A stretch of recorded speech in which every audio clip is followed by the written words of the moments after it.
નમસ્કાર મિત્રો, હું છું ગોપાલ ઇટાલિયા. રાતના 11 વાગી ચૂક્યા છે આજે, અને ફેસબુક લાઈવના માધ્યમથી બે પાંચ સાવ ટૂંકી વાત કહેવાની છે મારે. થોડાક મિત્રો જોડાઈ જાય એટલે હું કહું, અને તમને મારી વાત ગમે તો શેર કરજો જરાક.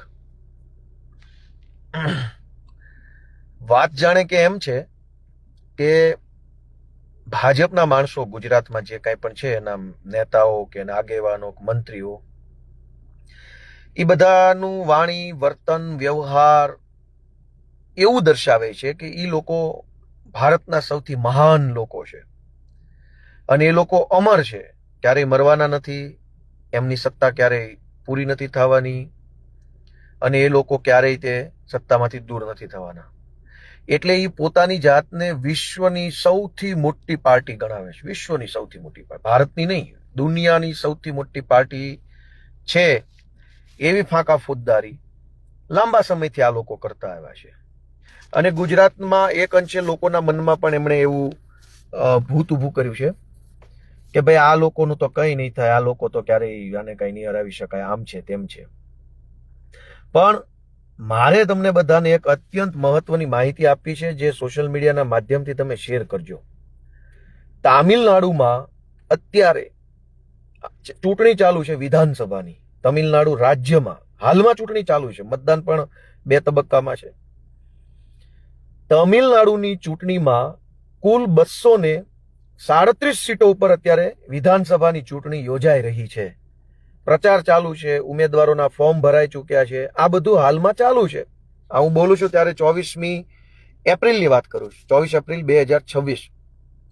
યાદ રાખજો દોસ્તો કે વિશ્વની કહેવાતી સૌથી મોટી પાર્ટી, અમે ક્યારે હારશું નહીં, આતા ભારત દેશમાં જીતી જઈએ, કોઈ હરાઈ નહીં શકે, આમ છે તેમ છે, ની ફાંકા ફોજદારી કરનારી પાર્ટીની વાસ્તવિકતા શું છે એ હું તમને કહું.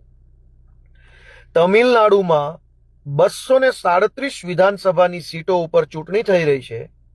એમાંથી આખા રાજ્યમાં ભાજપ પાર્ટીના ઉમેદવારોની સંખ્યા છે 27, 20+7. વિશ્વની કહેવાતી સૌથી મોટી પાર્ટીને તમિલનાડુમાં 237 ઉમેદવારો નથી મળતા, અને અહીંયા ગુજરાતમાં ઉપાડો લીધો છે. ફાટ્યા ફરે છે, પબ્લિકને દબાવે, ડરાવે, ધમકાવે, પોલીસ મોકલીને બિનહરીફ કરાવે. તમારી બધી હોશિયારી તમિલનાડુમાં કેમ બહાર આવી ગઈ? આખા ગુજરાતની જનતાને ગામડે ગામડે પોસ્ટો મૂકીને આ વિડીયો વાયરલ કરીને જણાવજો કે તમિલનાડુમાં 237 વિધાનસભાની સીટોની ચૂંટણી છે, એમાંથી ભાજપના ઉમેદવારો માત્ર 27 છે. માત્ર 27.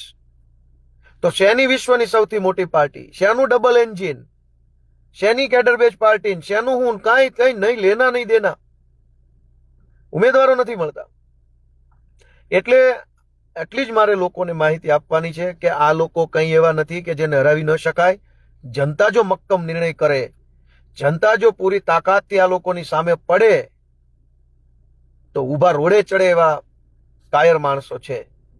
આ ચૂંટણીની અંદર જનતા ડર્યા વગર બિલકુલ એકદમ નિશ્ચિંત થઈને જાહેરમાં ભાજપની સાથે રહેવાનું, જાહેરમાં ભાજપનો નાસ્તો ખાઈ જવાનો, ભાજપવાળા જે પૈસા આપે એ ફરજિયાત લઈ લેવાના, ઓછા આપે તો વધુ લઈ લેવાના, અને શાંતિથી કોઈને સાથે કંઈ બોલ્યા વગર, ચર્ચા કર્યા વગર ઝાડુનું બટન દબાવી દે એટલે કાયમ માટેની શાંતિ ગુજરાતમાં થઈ જવાની છે.